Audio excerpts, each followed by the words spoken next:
Bonjour à tous et bienvenue pour le débat numéro 2 consacré à Mass Effect 2. Oui, ça fait longtemps que cette vidéo Oui, est très sortie. longtemps. Voilà, mais On était censé la faire il y a un mois, mais bon. avec les maladies et aussi parce qu'à la fin de l'année on a ce qu'on appelle le bac. Je sais pas trop ce que c'est, mais apparemment on m'a dit que c'était important. On peut pas trop faire ce qu'on veut. Et donc on va parler cette fois de Mass Effect 2. Je l'ai déjà dit. Mass Effect 2 sorti en 2010, je ne sais pas quel mois, je ne sais pas quel jour et j'en ai rien à foutre. Sorti sur PC, Xbox 360 et PS3, si je ne me trompe pas. Oui, Peut-être que maintenant il est compatible avec les nouvelles consoles, je sais pas du tout. Hein, de toute façon, j'ai pas vérifié. voilà, il est sorti sur, en tout cas sur les old gen et sur le PC. C'est la suite de Mass Effect 1, il est édité par Electronic Arts et développé par BioWare. Je dis BioWare, je sais, on dit BioWare, sauf que quand je parle vite, je dis BioWare. Voilà, c'est comme pour Interstellar, je dis Interstellaire. Voilà, comme ça au moins vous serez au courant. Pour récapituler un peu l'histoire de Mass Effect 2, ça se passe après le 1, ce qui est un peu normal, hein, sinon ce serait un peu con. Ce qui s'est passé à la fin de Mass Effect 1 avec le moissonneur a été caché par les dirigeants de l'univers, hein, donc la citadelle, tout le bidule. Hein. On va pas vous détailler le truc parce que c'est un peu long. Donc ils envoient toujours Shepard pour suivre les Geth en disant que c'était l'ennemi principal, mais alors que c'était pas l'ennemi principal, etc. Et il va se passer un événement hyper important. On va pas vous spoiler, sinon ça vous spoil un peu l'intrigue de Mass Effect 2, Shepard meurt, et donc il est ressuscité par Cerberus. Cerberus, donc c'est un peu l'ennemi de l'Alliance. En gros, ils se battent pour l'humain, mais ils utilisent des méthodes un peu extrêmes.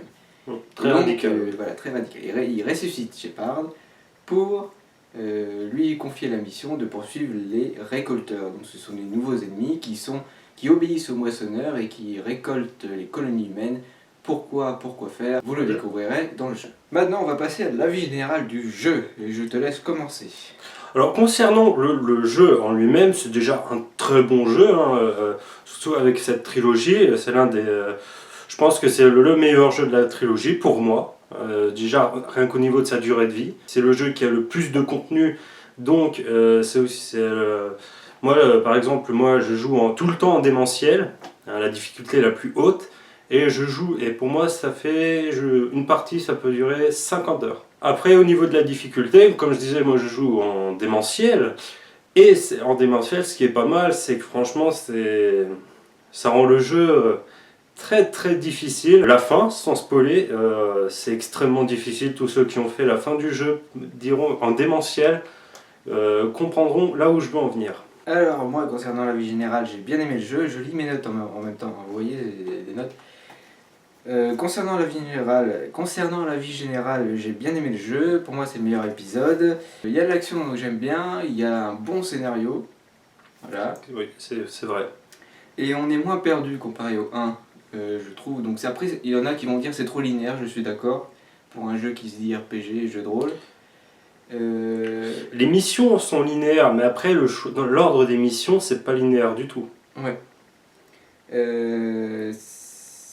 On a vraiment le style Mass Effect qui est présent, qui restera jusqu'à l'épisode 3, et on a des choix intéressants dans l'histoire qui peuvent influencer que ce soit l'histoire ou la relation avec les gens de ton vaisseau, l'équipage, voilà, je cherchais le nom.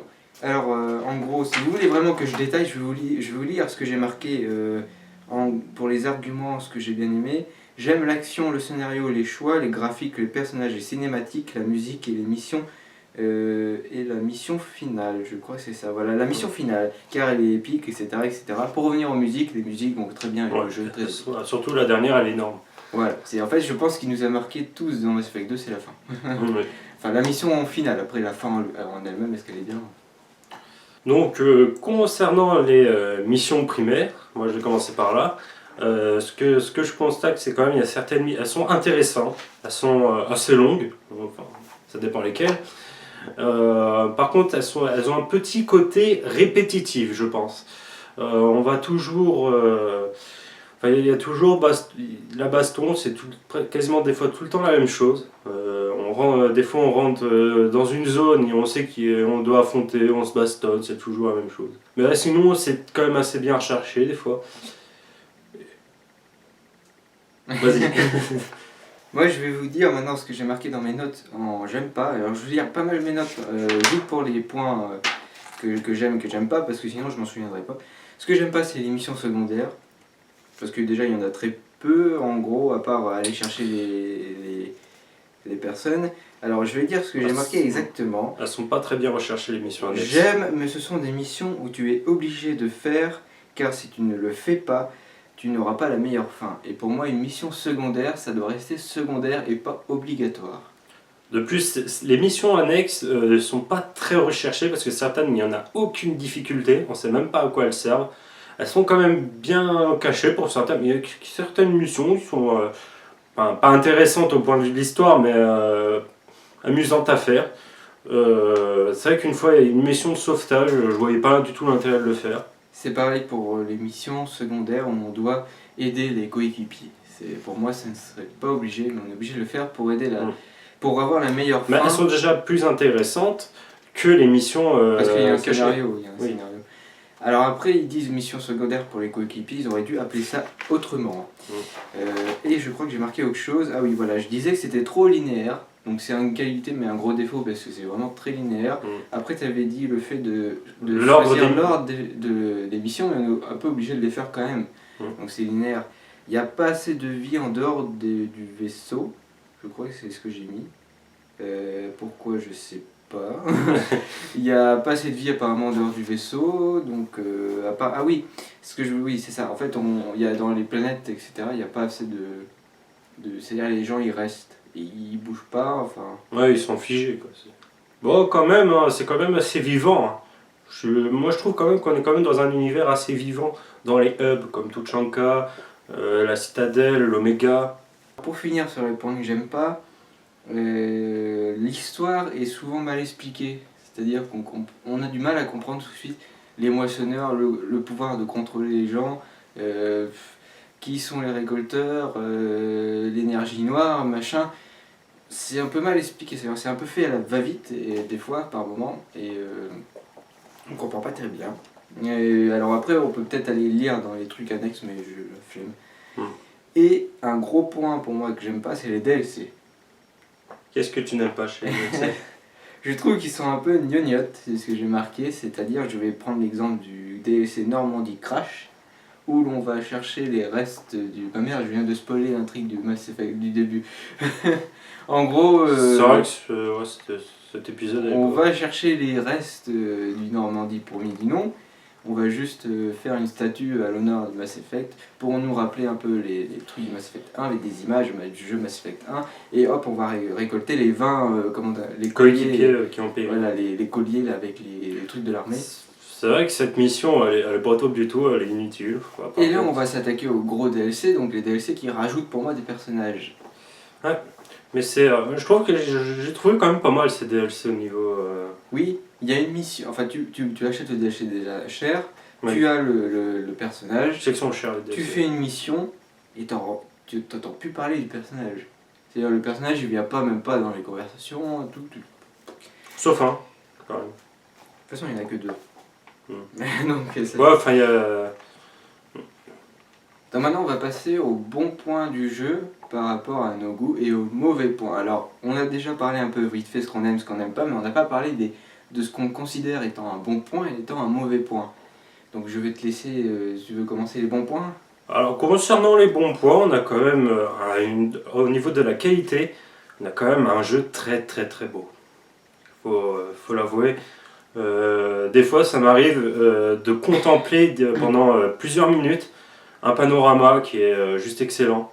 Je pensais surtout à un panorama qui était dans un DLC, mais bon, je vais éviter de spoiler quand même, parce que c'est à la fin du DLC. Le DLC que j'ai, le DLC non pas Arrival. Oui, celui-là je l'ai fait. L'autre DLC où tu te balades avec un véhicule qui vole, tu fais... Suprématie. Oui, où à la fin en fait c'est un mec qui est contrôlé par une machine. Oui, Suprématie. Ouais. Celui-là il nous rappelle un peu Mass Effect 1. Sauf que le gameplay est chiant sur PC. Et il est dur, en démentiel celui-là, les trucs annexes sont extrêmement chauds. Alors, un bon point, c'est vrai qu'il y a certains boss qui sont quand même assez bien recherchés. Je pensais surtout aux boss de fin, mais par contre c'est vrai qu'il y en a certains qui sont un peu répétitifs, mais là je m'égare plutôt dans les mauvais points. Là. Mais sinon il y a de très bons boss, et au niveau de la musique aussi. Il y a certaines musiques des boss, je t'en rester là-dedans, sont très très bien, on est bien dans l'action, elles vont avec le boss. Moi, je vais rebondir sur ce que tu as dit, hein, Boing, avec Anthropoline. Alors pour les graphiques, moi aussi j'aime bien. Je considère que les graphiques, comparé à Mass Effect 1, il y a eu un avancement en total. Oui. Les musiques, même si parfois les musiques semblent un peu faites, c'est des trucs en boucle des fois, parce que j'ai écouté un peu tout l'album, hein, juste pour vous Il y a des dire. musiques font SimCity quand même des fois. Oui. Donc c'est un bon point quand même. En parlant des graphiques, les cinématiques, qui pour moi sont filmés comme si on filmait un film. Donc moi qui aime l'audiovisuel, j'ai bien aimé les cinématiques. Ouais. Les choix plus l'action, donc action choix. Ah oui, voilà. En fait alors j'aime bien l'action, mais ça après je vais pas le mettre dans les bons points parce que c'est ni bon ni mauvais. Mais pour revenir au choix et ce que j'appelle les actions choix, c'est ce qui est nouveau en fait dans Mass Effect 2. En gros, on a les choix classiques par rapport aux conversations, par rapport à ce qu'on fait, nos actes, et on a aussi dans les cinématiques des choix où on doit appuyer sur une touche. Des QTE en somme. Voilà, soit une touche qui fait un choix bleu, donc plus Conciliante. plus gentil, Oui, c'est et beau. donc ou un choix rouge, Plus pragmatique. plus méchant. Voilà. Donc ça c'était une très belle inversion. Et le début et la fin, donc en gros la mission finale, j'ai bien aimé le début et j'ai bien aimé la fin. Et après je pense que ce qu'il y a au milieu, je vais un peu le mettre en côté un peu négatif parce qu'on s'ennuie un peu quand même. Mauvais point, maintenant mauvais point. Les mauvais points, alors j'ai mis qu'il y avait trop d'action, les missions secondaires, les quêtes annexes entre mission, début et fin, on se fait un peu chier. Trop linéaire, histoire, scénario un peu flou, pas assez détaillé, et les DLC. J'ajouterais aussi quelque chose qui est en somme pas mal au début mais extrêmement chiant au bout d'un moment, c'est quand tu dois récolter des ressources sur les planètes pour pouvoir améliorer soit le vaisseau pour la mission de fin, J'ai pas pensé. ou alors améliorer l'efficacité de notre personnage ou des coéquipiers. Et je trouve qu'en somme, ceci est extrêmement chiant au bout d'un moment, parce qu'on en a quand même besoin de pas mal. Pour les coéquipiers, extrêmement mal développés. Ou pas assez. Oui, parce qu'ils sont toujours aussi inutiles des fois. Alors. Et oui, le fait de choisir un personnage, un coéquipier pour telle mission, c'est pas assez mis en avant, donc en fait nous ce qu'on prend, c'est on prend toujours les mêmes. Oui, c'est vrai. Et on fait toutes les missions avec. Et c'est ça qui est un peu nul parce que je suis sûr que eux en tant que développeurs ils voulaient qu'on choisisse le bon coéquipier pour la bonne mission. Sauf que ça a été mal, déjà ça n'a pas été dit, et deuxièmement ça a été mal développé. Donc. Surtout que généralement tu as un personnage qui peut servir pour toutes les missions. Voilà, Shepard. Oui. Et je voulais revenir sur un point, je sais plus ce que c'était. Ah oui, voilà, en parlant du scénario un peu flou, il y a des intrigues qui sont bien amenées, notamment l'énergie noire, ou avec la mission avec Tali, pour ceux qui se souviennent. Je ne vais pas dire trop, mais en gros, Tali, qu'on connaît de Mass Effect 1, on la retrouve sur une mission, elle parle d'énergie noire, et ça devait faire partie du Mass Effect 3, ça devait être le point clé pour détruire les moissonneurs. Sauf qu'ils ont préféré faire autre chose, et donc l'intrigue a été bien amenée, et elle était courte mais bien amenée, et le problème c'est qu'on n'en parle plus après.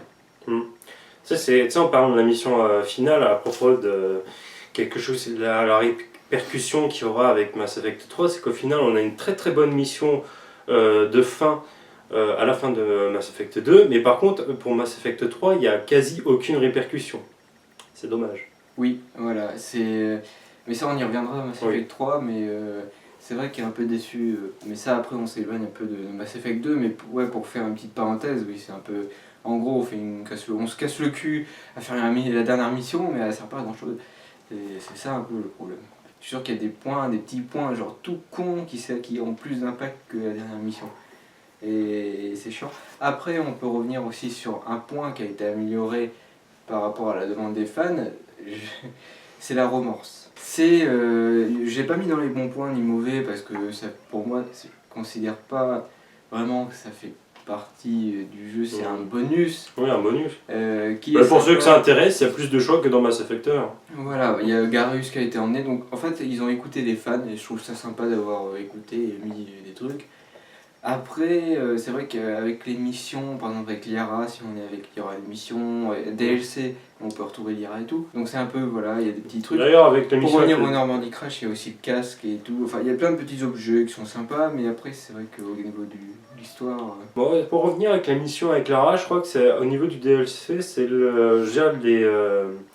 Avec Arrival et avec celle avec Liara, hein, pour pas dire le nom parce que sinon ça spoil. Hein, mais bon. C'est vraiment l'un des. J'aurais aimé avoir plus de missions comme ça dans l'histoire quand même. Ça, c'est des missions, je suis sûr. Enfin, Arrival, c'est sûr, mais c'est des missions qui ont été rajoutées à la toute dernière. Avant que le jeu meure, entre guillemets, parce que quand un jeu meurt, ça veut dire qu'il y a son suivant qui arrive, ou alors que la date est périmée. Parce qu'un jeu a une durée de vie, bien évidemment. Et donc, ces missions, surtout Arrival, a été rajoutée à la fin pour préparer l'arrivée de Mass Effect 3. D'où le nom Arrival, arrivée. Et cette fois, ça remet un peu l'ordre, donc on enlève l'énergie noire et on vous met l'intrigue de Mass Effect 3. Et donc le DLC avec Liara, c'est juste pour vous expliquer un point clé pour Mass Effect 3, qui n'a pas vraiment d'importance, mais c'est comme le DLC de Mass Effect 3, pour la petite parenthèse, où l'on découvre les créateurs des moissonneurs. Oui. C'est juste pour vous expliquer. C'est tout. Voilà.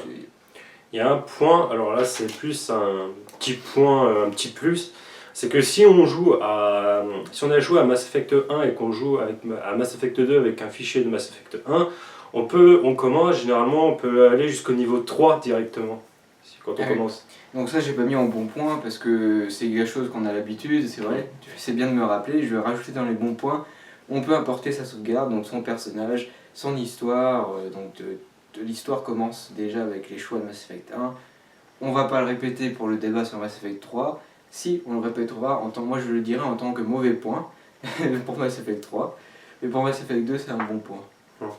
Et voilà, après au niveau des romances, le problème c'est que c'est toujours sympa, voilà, il y a eu un petit clin d'œil à la romance à la fin de Mass Effect 3, mais je veux dire dans toute la trilogie, y compris Mass Effect 2, ça n'a pas une grande importance. Ouais.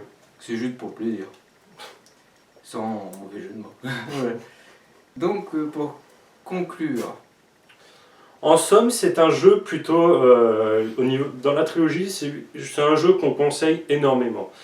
Enfin, que moi je conseille énormément, c'est quand même je trouve que c'est quand même le meilleur épisode, rien qu'au niveau de sa qualité, son contenu, une bonne dose de difficulté. Un peu court quand même. Un peu court. Ouais, enfin moi j'ai passé 50 heures quand même à terminer. Mais comparé aux deux autres. Je termine Mass Effect 1 plus vite que ça quand même. En faisant tout, je parle, je dis. Ouais. Puis c'est vrai que Mass Effect 3, c'est vrai qu'il y a plus de durée de vie avec son mode histoire, mais avec son mode en ligne aussi, qui est une grande nouveauté, enfin, entre guillemets, dans Mass Effect 3, mais là, on parle de Mass Effect 2. Ouais. Et donc, moi je vais vous dire ce que j'ai marqué. Alors oui, je lis beaucoup les notes, mais vous allez voir, c'est mieux en fait de lire des notes que de rien préparer comme dans le premier débat. Alors, juste comme ça, parenthèse, vous allez dire, il n'y a pas eu trop de débat entre nous, parce qu'en fait, le problème avec Mass Effect 2, c'est qu'on est d'accord sur beaucoup de points. Donc, il est très bon. Donc on a du mal en fait à débattre sur un point, on n'est pas d'accord. Mais il faut aller le faire, de toute façon on est obligé de le faire sur Mass Effect 2. Et on a envie de le faire parce qu'on a envie de mettre en valeur le jeu. Voilà, c'est peut-être une des seules vidéos débat où on va mettre en valeur un jeu, au lieu de l'écraser. Donc profitez. Voilà. Alors moi pour conclure, j'ai mis c'est mon jeu préféré, Mass Effect 2 parmi les 3 jeux. Il s'éloigne il s'éloigne beaucoup du RPG. C'est peut-être son gros défaut qu'on lui reproche énormément. C'est vrai. C'est qu'il s'éloigne du RPG et du jeu de rôle qu'il était à la base, qu'on va retrouver un peu dans Mass Effect 3, mais pour moi, ils ont créé leur propre style de jeu. C'est comme, pour faire une parenthèse sur les films, Christopher Nolan, le réalisateur, il a son propre style. C'est ce qui le démarque des autres, on aime ou on n'aime pas, là c'est pareil. Ouais.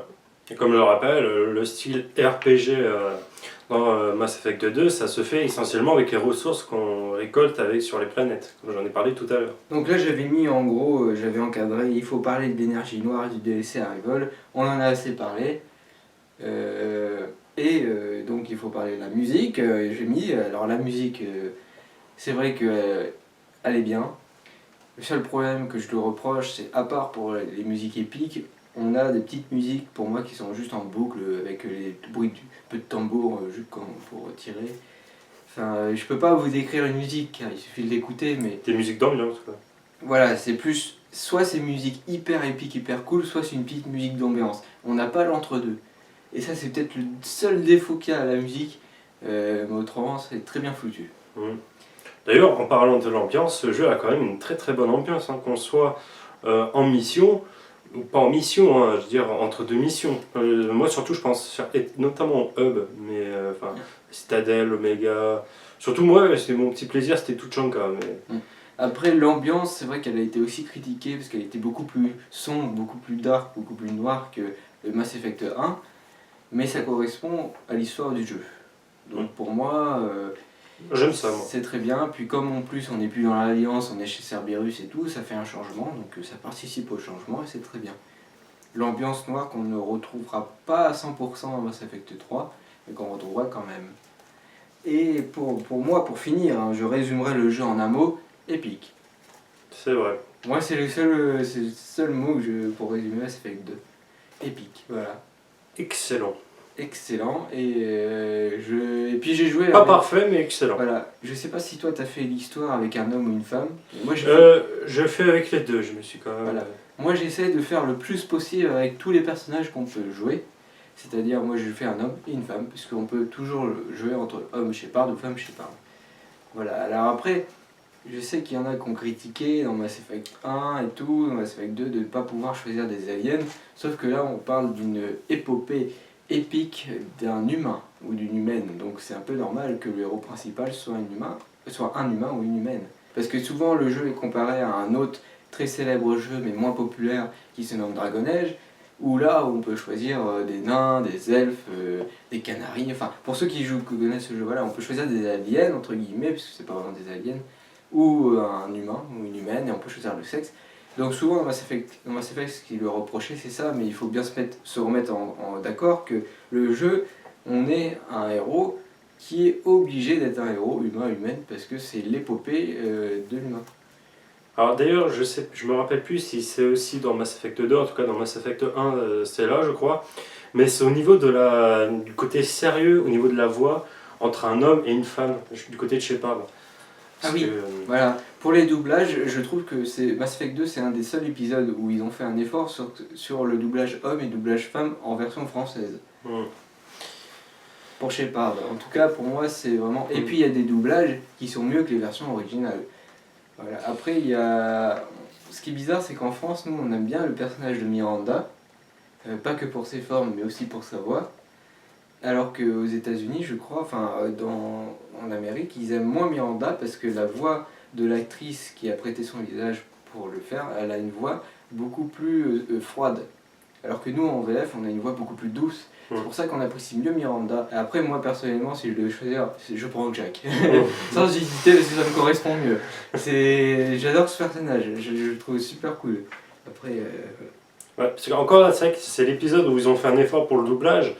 Contrairement à Mass Effect 3 quand même. Et après, on peut lui reprocher d'avoir des personnages trop à l'opposé. C'est fait exprès pour qu'on puisse choisir entre les deux, entre Miranda et Jack qui sont à l'opposé, entre les Légion et Tali. Mais ce que je veux dire, c'est qu'ils sont peut-être trop opposés et au bout d'un moment, on se dit, ouais, mais on est obligé d'être soit trop gentil, soit trop méchant. C'est peut-être le défaut qu'on peut retrouver aussi dans ce jeu-là. Et donc voilà, pour conclure, je conclus ce jeu en un mot épique. Et moi, excellent. Excellent. Épique, excellent. C'est Mass Effect 2. On se dit à la prochaine pour le débat numéro 3 sur Mass Effect 3. Et après, on fera un autre débat sur un jeu qui se nomme Tomb Raider. Et là, ça va vraiment être un vrai débat parce que je déteste ce jeu et tu l'adores. C'est ça ? Je l'aime en partie, oui. Voilà, on parle bien du Tomb Raider de 2013, le reboot ou le remake, je ne sais plus exactement comment on dit. Voilà. Donc à la prochaine, merci d'avoir regardé cette vidéo. Tu peux t'abonner à la chaîne pour bien sûr être au courant des nouveautés aimer la vidéo, la partager, mettre des commentaires sur ton avis ou sur un point qu'on n'a pas assez détaillé peut-être, hein, je sais pas, et ce que tu as pensé du jeu. Et à la prochaine. Et si tu as envie de lancer un débat dans les commentaires, voilà, tu peux. tu peux lancer un débat dans les commentaires, on a grand plaisir. Si tu n'es pas du tout d'accord avec nous. Voilà, donc épique, excellent, c'est les deux mots qu'on retient de ce jeu. Et à la prochaine.